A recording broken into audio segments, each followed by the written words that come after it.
Metre deep in 4 hours with 2 men with that method. So that's what they started with in the 1850s. Up until 1865, when they start to mechanise with drills like this green one here on the right hand side. Technical name for this one is a stroker or a reciprocator. This one in particular was made in Bendigo in 1884, 4 blocks away from here. So it's a locally built drill.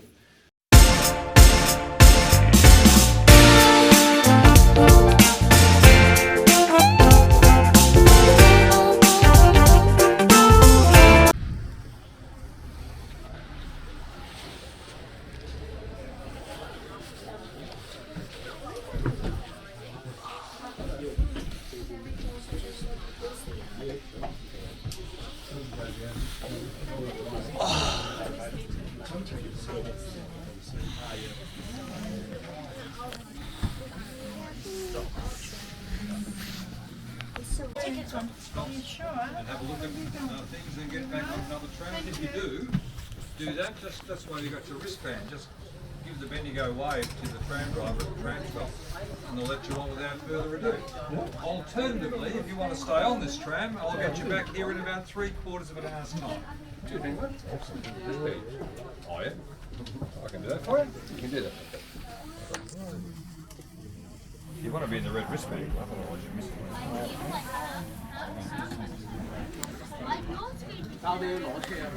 Bag of tricks.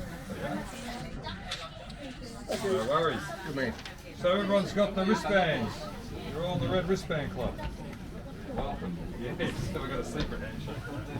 Yes. Yes. All right. Hello. G'day and welcome aboard. I'm one of Bendigo's vintage talking trams. I'm part of a fleet of over 45 heritage trams, which include the largest collection of original Melbourne trams in Australia. More than half of Bendigo's trams are over 100 years old. Visitors to Bendigo are often curious about how the city got its name. We've all heard the saying that Australia once rode on the sheep's back. Well, it was much the same in 1848 when the Ravenswood sheep run covered most of the land we're travelling on today. The overseer of the southern area of the run was Tom Myers. Tom was a bit of a dab hand with his business and a great admirer of the renowned British bare-knuckle boxer, William the Bendigo Thompson. He was nicknamed Bendigo. Tom named the Bendigo Creek in honour of his hero, and the name stuck. But the source of Bendigo's prosperity was soon to change. It is believed that gold was inadvertently discovered along the Bendigo Creek in September 1851 by Margaret Kennedy and Julia Farrell, whose husbands worked at Ravenswood. The pair found enough gold that day to fill a sock. They tried to keep their discovery a secret, but news quickly spread, and within 6 months up to 20,000 diggers had descended upon Bendigo, hoping to find their fortune. The government named the new township Sandhurst, but in 1891 a popular vote saw the name Bendigo reinstated.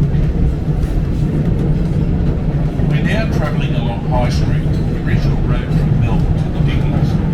This road was carved out 150 years ago by the trampled diggers' feet and the wheels of their wagons.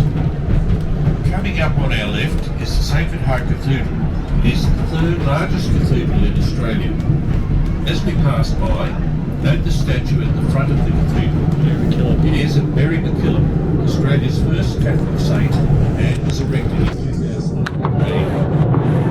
The 87-metre high spire has been part of Bendigo's skyline since 1977. The bronze cross at its apex weighs an incredible 3 tonnes. Bendigo's Catholic community began building the English Gothic-style cathedral in 1896. But it would take another 81 years for the project to come to fruition, with stonemasons brought in from England and Italy.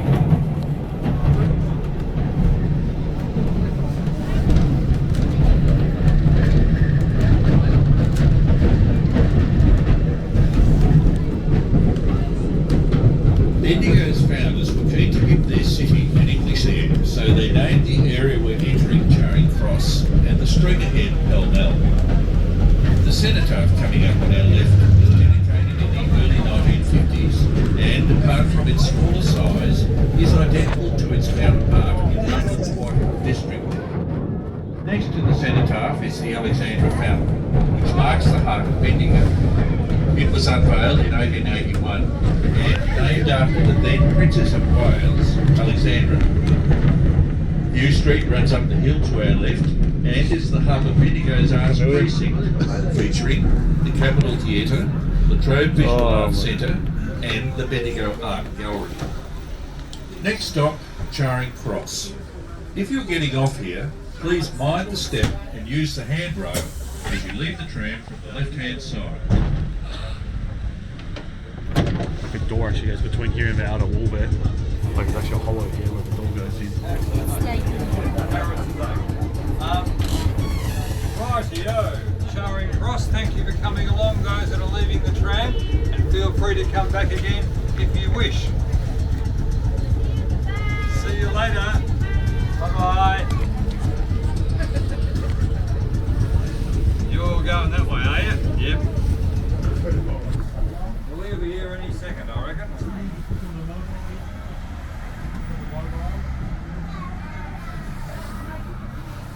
Oh, good, thank you. Yeah, let's see what's going on there. Hi there. Yeah, do you have tickets already? Yes, can we?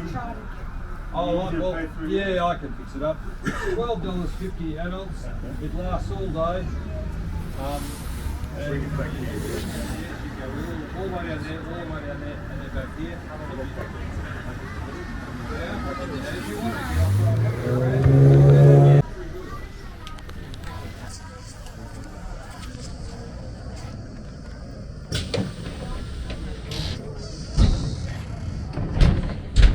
On our left is Rosalind Park, named after Rosalind from Shakespeare's As You Like It. The park was opened in 1870. The Soldiers Memorial Hall on your left is built over what was once the main shaft of the Hustlers Royal Reserve Mine, which for decades thundered away right here in the city. It mined the Great Hustlers Reef, one of the richest reefs ever discovered in Australia. Notice the life-size statue of Sir George Lancel holding a lump of quartz in his hand. George Lancel was known as Australia's quartz king, and although he came from humble beginnings, his passion for quartz mining made him Bendigo's richest and most respected citizen during the gold rush years. The former Sandhurst Public Offices were opened in 1887. Then, at Federation, became the Bendigo Post Office. Today, it is home to the city's visitor centre and the Post Office Gallery. Both the Post Office and the Bendigo Golf Course building we are now passing were designed by Major Watson. To your left is the historic Conservatory Gardens. It's hard to imagine that in the 1960s, the last conservatory was marked for demolition, all in the name of progress. Ahead, you will see the Gold Monument. This monument was erected in 1901 and depicts Fortuna, the mythical goddess of good luck, dropping a gold nugget into the pan of a digger. Bendigo is still to this day one of the richest gold fields in the world and yielded over 700,000 kilograms of gold, worth approximately $38 billion at today's prices.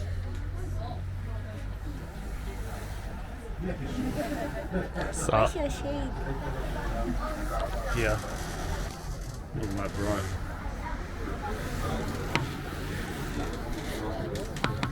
There's a lot more tulips in there.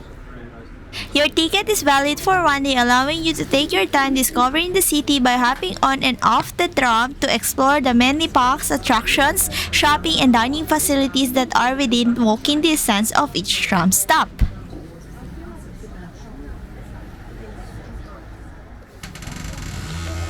Prosperity. Bendigo's Chinese precinct is called Daigup San. It translates to Big Gold Mountain, as Bendigo was known to the first Chinese who settled in the region. The proud history of the Chinese is displayed in Bendigo's Golden Dragon Museum, the adjacent Yi Yuan Gardens, and the Kuan Yin Temple. At the museum, you can view Bendigo's famous Chinese dragons, Lun, the world's oldest, Sun Lun, There's a blogger formerly the inside longest imperial dragon, like and Daigup Lun, Bendigo's newest and the world's longest dragon. The Bendigo Chinese Association display is a spectacular highlight of Bendigo's annual Easter Fair procession, which was established in 1871.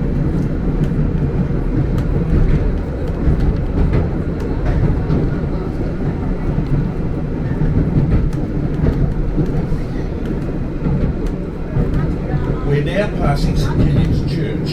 It is one of the largest wooden churches in the southern hemisphere and was the fourth church to be built in Bendigo. St Killian's was initiated by the Catholic priest Reverend Dr. Henry Bacchus, a German immigrant who came to the goldfields in 1852. He was sometimes called Reverend Corder Allotments because of the valuable properties he acquired in the early days. Upon his death in 1882, he left behind real estate valued at more than £75,000, a huge sum in the day. The gold rush attracted people from all over the world and led to Bendigo becoming a mixing pot of cultures. The area we're now entering was originally, and even officially, known as Irish Town because of the very large number of Irish diggers camped nearby.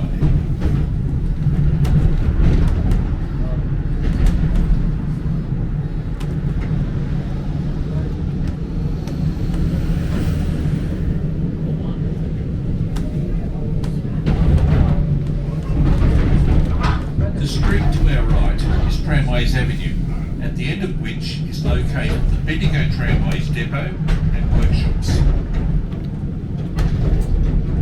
Our first trams were battery powered and operated by the Sandhurst and Eaglewood Electric Tramway Company, which began running in 1890. The battery technology was in its infancy back then, and the trams constantly broke down. As a result, the battery company went into liquidation after only 13 weeks. In 1892, steam trams were brought in and the old battery trams were converted into trailers for them to tow. Finally, in 1903, electric trams were introduced and have been running ever since. A short drive straight ahead is the Bendigo Botanic Gardens and a little further on, the Bendigo Pottery. Both should be on your to-do list if you're spending time in Bendigo. Bendigo Pottery is Australia's oldest working pottery. Established in 1858, the pottery was operated continuously from the current site in Epsom since 1863. It is home to the most significant collection of ceramic wood-fired kilns left in the world. Today, the pottery complex includes an interpretive museum, artist studios, and an extensive antique centre. For those who like getting their hands dirty, the daily wheel throwing lessons are highly recommended.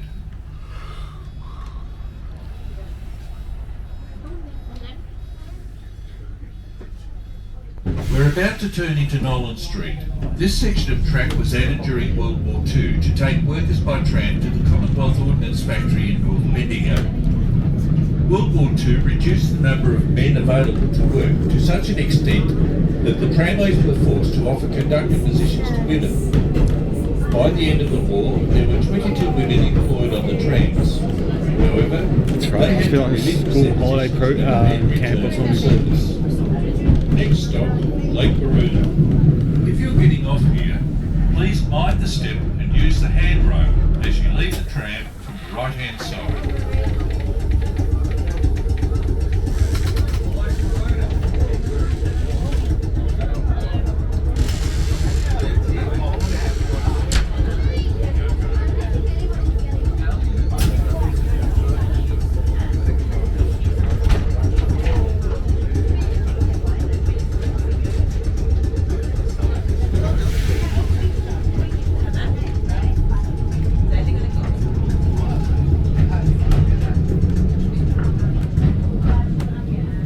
As we cross the Bendigo Creek, you will notice the bed of the creek is paved with bluestone.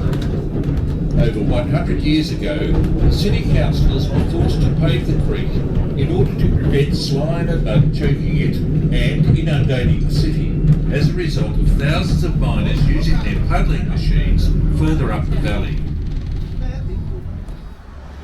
We're now entering Bridge Street. In the 1950s, tram travel was a very affordable option for Bendigo families. A one-way fare to anywhere in town was the equivalent of 5 cents. Tram travel was reliable too, and many drivers prided themselves on running their services on the dot. People who lived along the tram route would often set their clocks by the time the tram rattled past their door and rang its bell. As they travelled along Bendigo streets, the trammies used to ring the gong at regular intervals to let people know the tram was coming. It was a common sight to see people running along the street with a piece of toast in one hand and combing their hair with the other. We're now approaching the Tysons Reef precinct. If you wish to get off here, please pull the left-hand bell cord once, mind the step, and use the handrail as you leave the tram.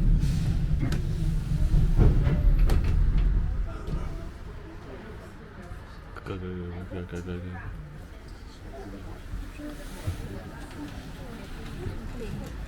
Oh, it only stops you if you pull the cord. Yeah, like the one in how to use that.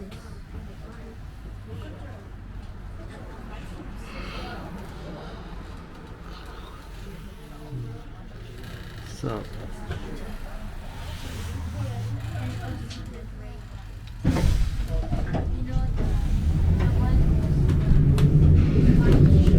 Tysons Reef is one of 17 haunch reefs that run beneath the city in roughly a south to north direction, covering an area of 16 kilometres long and 4 kilometres wide. In excess of 5,000 shafts were sunk throughout the mining history of Bendigo, which represents the largest concentration of deep shafts anywhere in the world. We're now heading into Caledonia Street, which leads to the former Commonwealth Ordnance Factory, Tullis as it is known today. It was built during the Second World War and is a world leader in defence, aerospace and ground transportation solutions. The tramways used to provide special services to bring workers from all parts of Bendigo to the factory. During the war, the work was top secret, but all sorts of weapons for the forces in Europe and the islands were manufactured here. Since then, the factory has continued its role manufacturing the Bushmaster and Armoured Patrol and Combat Support vehicle. These highly reliable vehicles serve with distinction in Afghanistan, Iraq and other areas of conflict. We're in Ukraine now too. Next stop is the Bendigo Joss House Temple. It's over This the line. Chinese place of worship was constructed in the 1870s and is one of the few remaining original buildings of its type in Australia. It is constructed with locally handmade bricks painted red, symbolising happiness, strength and vitality. The Joss House remains a place of worship and is regularly visited by worshippers who travel quite some distance to pay their respects to Guandi, the god of war and prosperity, to whom the temple is dedicated. So it's closed Check now with the anyway. driver or conductor So it's closed. about the Joss House opening hours, and if you are getting off here, please mind the step, use the handrail and leave the tram from the right hand side.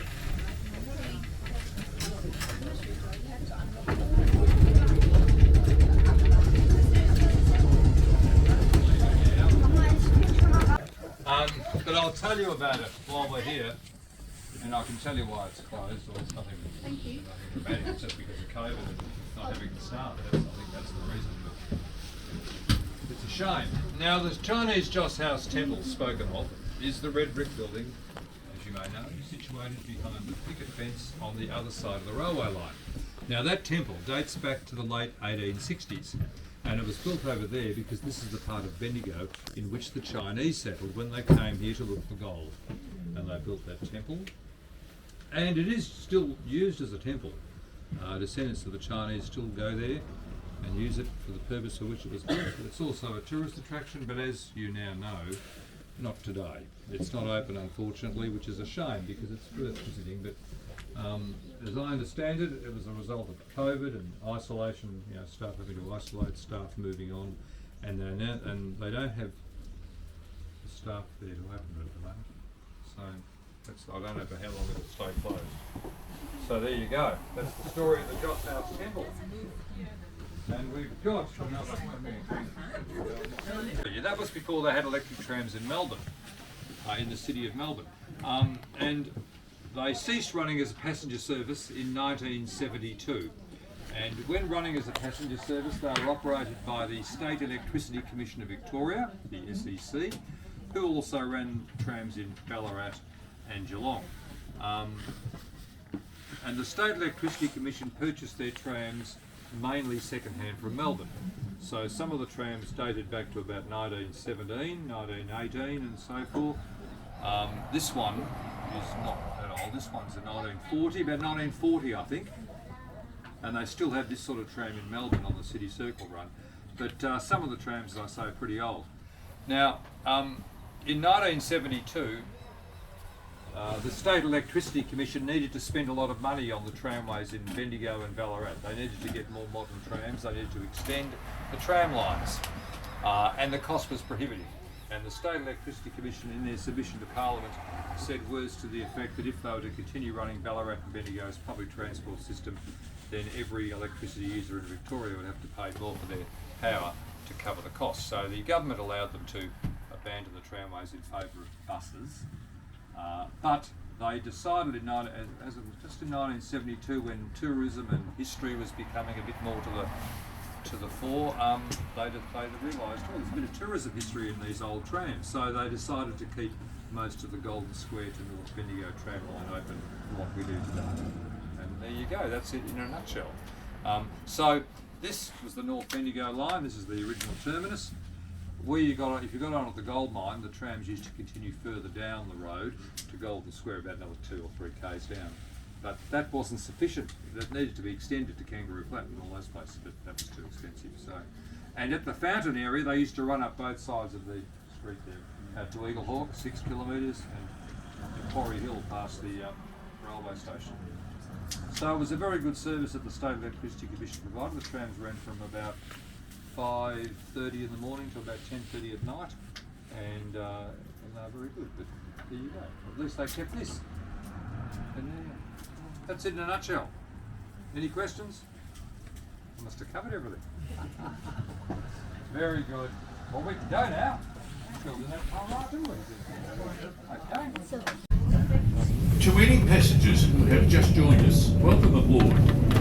On your left, you will see a green farm and garden. These gardens have been here since the 1850s and were started by the Chinese, who made up a quarter of the town's population in 1856. At the time, the Chinese saw an opportunity to supply fresh vegetables to the hungry diggers. For many years, the horse-drawn wagons laden with fresh produce were a familiar sight around Bendigo. The Chinese also recognised other business opportunities. Evidence of one such business was unearthed next to the gardens in 2005, when archaeologists discovered a 19th century Chinese brickmaking kiln. It is significant as the only known example of a Chinese brickmaking kiln outside of China.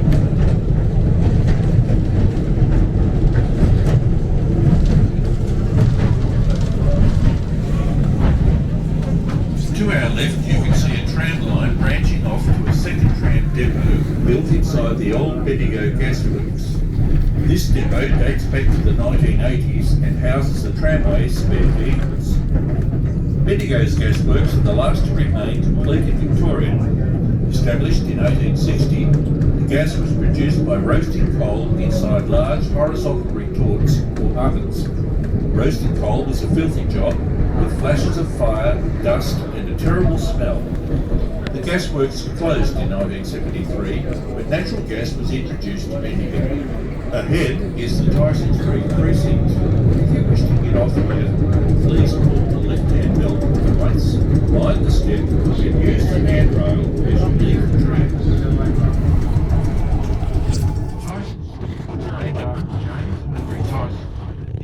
Set up a slaughter yard near here in 1852 to sell beef to the miners. When Tyson sold up 3 years later, he was a millionaire. So many who came to Bendigo in search of gold found their wealth in other ways. The area ahead of us near the Golden Dragon Museum used to be the centre of Bendigo's very own Chinatown. During the gold rush, thousands of Chinese walked almost 500 kilometres to Bendigo after first arriving in Robe on the South Australian coast. The ship's captains did this to avoid paying the £10 tax levied by the Victorian government on every Chinese person arriving at a Victorian port. Sadly, the Chinese were continually subjected to unfair discrimination such as this during the early years of the gold rush. Next stop, Lake Waruna. If you're getting off here, please mind the step, use the handrail and leave the tram from the left-hand side.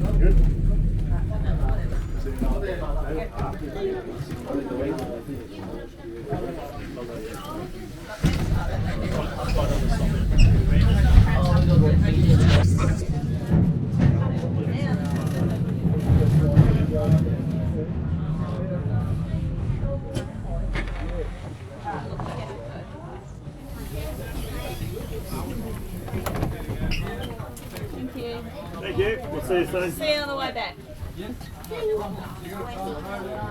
The price for one-day vintage talking tram ticket for adult is $15, concession is $12 and 50 cents. Child 3 to 15 years old is $10, infant 0 to 2 years old is free, family of 2 adults and up to 3 children is $40. You can catch a vintage talking tram from Central Deborah Gold Mine, Alexandra Fountain, the Bendigo Tramway's Depot, Lake Verona, or the Bendigo Josh House Temple.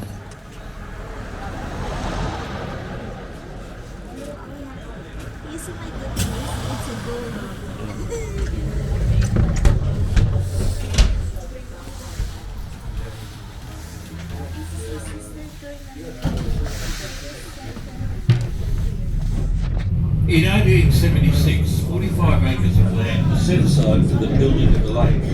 At the time, Lake Waruna cost £10,000 to construct and was opened to the public in 1878. The name Waruna is an Aboriginal word meaning pleasant waters, a reminder that for thousands of years, Bendigo was home to the Jar Jar people.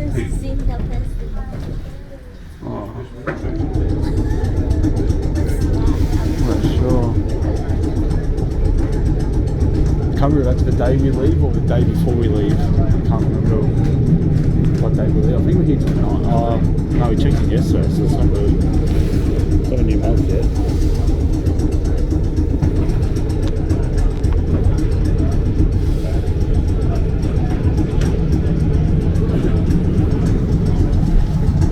Up until the 1970s, people used trams as we use buses today.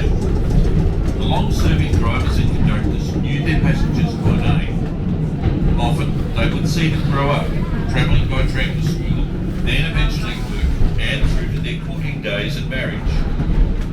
One regular young fellow who was courting a girl from Eaglehawk cheekily used to ride his bike back to Bendigo while hanging onto the back of the tram. After a while, the tram crew felt sorry for the lad, so they just put his bike on the tram and let him ride for free. Let it never be said that the trammies didn't have a romantic side.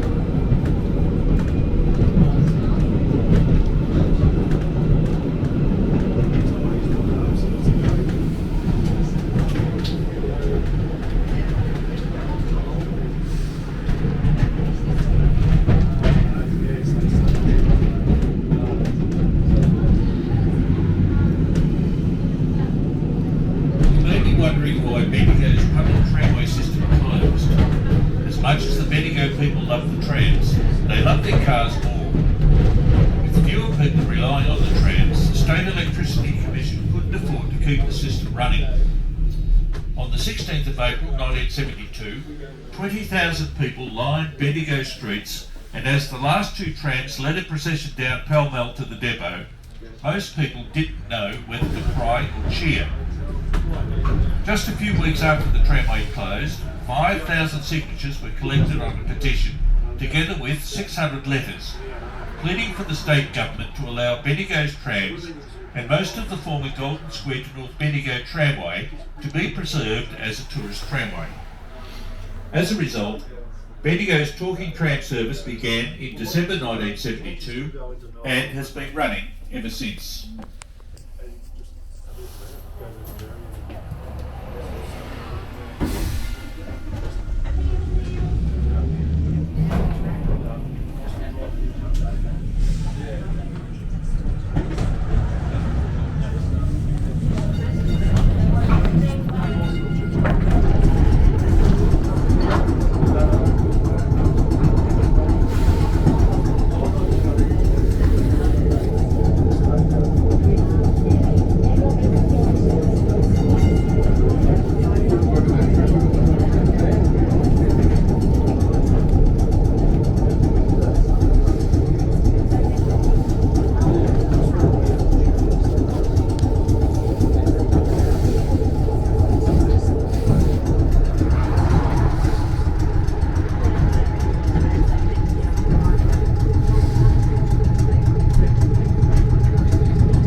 move after the scandalous exhibition of a nude painting caused outrage among all conservative members of the public. The Spanish Maiden by Jose Gutierrez de la Vega is still housed in the Bendigo Art Gallery in New Street. By today's standards, it's hard to imagine what all the fuss was about. The Star Bar on the corner is the oldest surviving building along Pall Mall, and next to it is the site where Sidney Myer opened his first store in 1900. Myer had only arrived in Australia a year earlier as a penniless Russian local, but his talent for retail quickly earned him a loyal customer base. Coming up on our left is Bull Street, crowned at its eastern end by the Bendigo Town Hall, a grand design by local architect Wilhelm Varland and a fine example of boom-time architecture in Bendigo. In the 1970s, it came close to demolition, but was fully restored in 2003. We're now approaching the Shamrock Hotel, located at the next corner, host to many famous entertainers such as Dame Nellie Melba and the demon courtesan Lola Montez. Lola Montez was an international star of stage, song and dance, and the miners threw golden nuggets at her feet whenever she performed. Other famous guests of the Shamrock were Prince Charles and Diana, Princess of Wales. Coming up on our left is the heritage-listed Beehive building, built in 1872 and designed by renowned architect Charles Webb. It was originally home to the Bendigo Mining Exchange. In the late 19th century, at the height of the gold boom, traders on the ground floor would often overflow onto the street. Next stop, Charing Cross. If you're getting off here, please mind the step, use the handrail, and leave the tram from the right-hand side.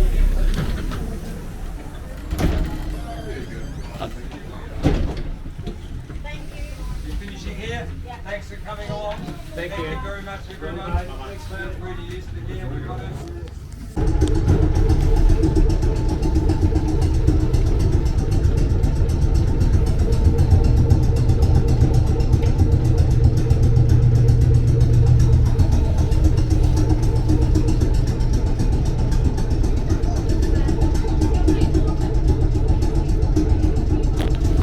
As soon as you step aboard a vintage talking tram and see the craftsmanship that has gone into restoring each vehicle, you will appreciate why Bendigo's trams are such an integral part of the city's identity.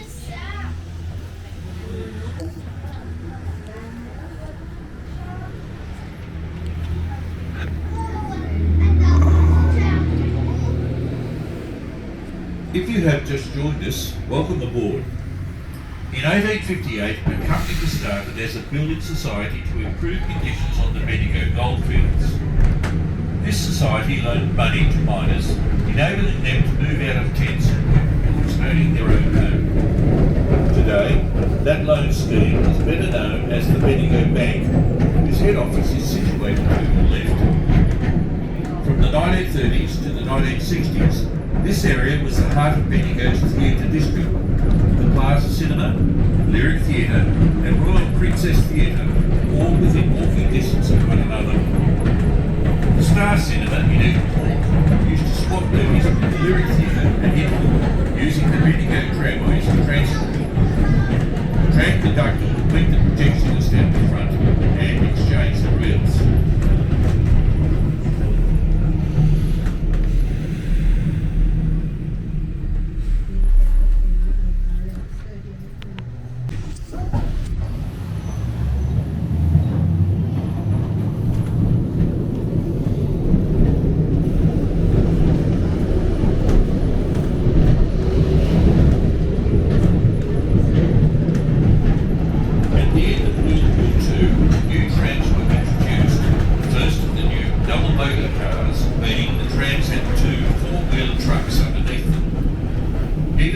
Second-hand cars from Melbourne, the trammies thought they were a gift from heaven. Bendigo of the 1940s, the heyday of the Central Deborah gold mine, was very different to the one we all experience today. Back then, Bendigo was described as a a place where the streets literally flow with gold. They were all dirt, and after a good rain, in just about any gutter, you could pan for gold. Other locals who grew up in post-war Bendigo described it as a city of dust and sand. When the wind blew, there was sand everywhere. You couldn't keep it out of the house. You ate sand, drank sand, and you slept with sand in bed.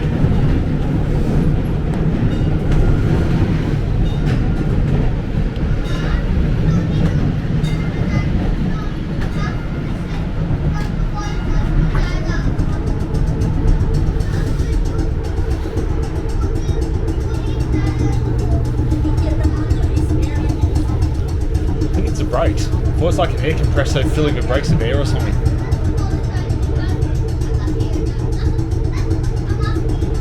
Because the electric thing there, so unless the electric runs a compressor with the braking system.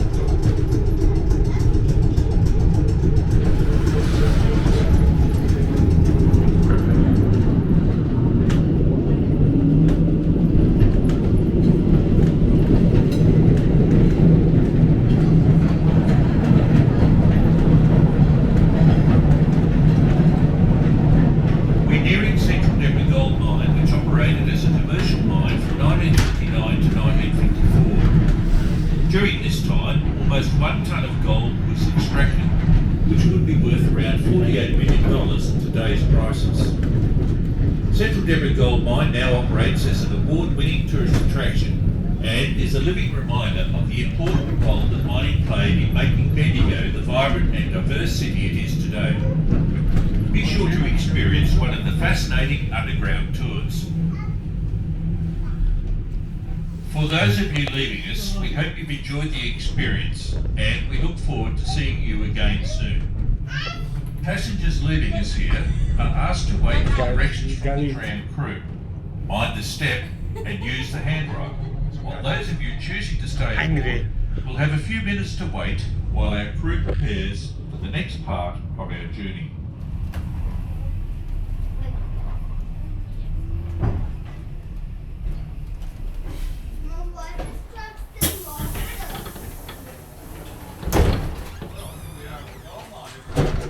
Back at Central Deborah Gold Mine. So those leaving the train, thank you for coming along, everybody. Thank you. I hope you have a nice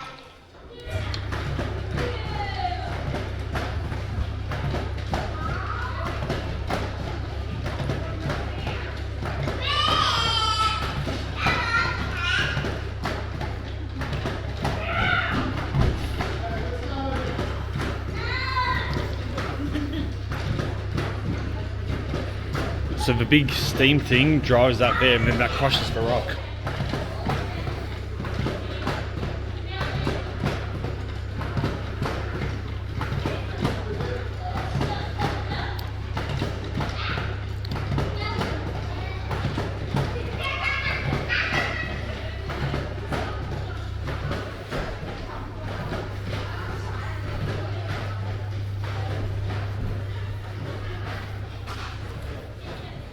Just walk through here.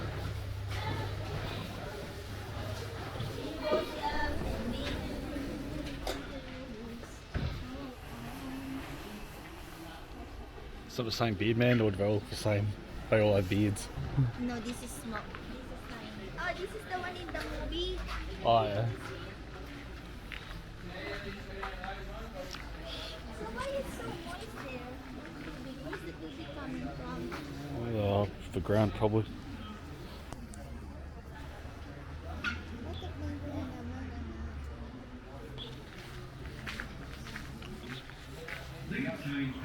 So, that's it guys. That's our Bendigo Tramways dito sa Bendigo guys, dito sa Victoria. So guys, nakita nyo naman, we ride a tram kanina sa ating video. So if you listen it very carefully, so it's a vintage tramway, talking tram guys, tour dito sa Bendigo. So we have a guided tour, or the driver or the one who will get your ticket or the one who will check your ticket guys, or you can purchase your ticket on the spot dun sa kanya guys while you enter the tram. So in the tramway, they have a 6 stop earlier. So we started at the Central Deborah Gold Mine, and if you haven't yet checked our part 1 doon sa ating underground, dito sa 6 meters underground, dito sa gold mine, I hope you will watch it before you jump on this video, guys. So anyways, back to the Bendigo Tramways. So we purchased our ticket through the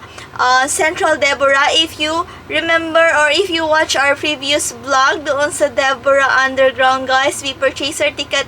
We have the band. So our ticket band, guys, yung orange. So we have a 2 band here on our arm in the previous vlog. So nakita nyo, merong band for the underground and the band, the orange one or the red one for the tramway. Kasi the person or the driver or the tour guide will check it before you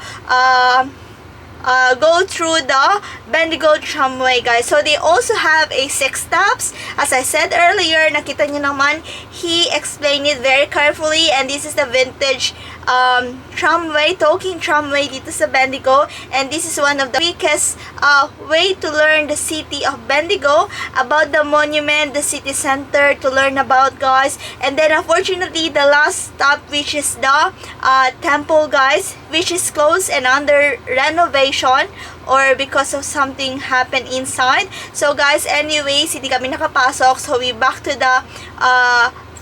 from the end, going back from where we started, guys, which is the Central Deborah gold mine. So nakita niyo naman, if you listen it very carefully about the city monument, the landmarks, tour guide explained it very carefully about the monuments. That's the Bendigo Tramways with tour guide. So yes, we enjoy, and this is the quickest way to explore the city of Bendigo. If you have no time to explore the city, this is the quickest way to explore the Bendigo town. So guys, this is the end of our video for today, our Bendigo Tramway for today's video. I hope you enjoyed watching, you learned something today, plus you had fun for today's video, guys. Thank you very much for watching.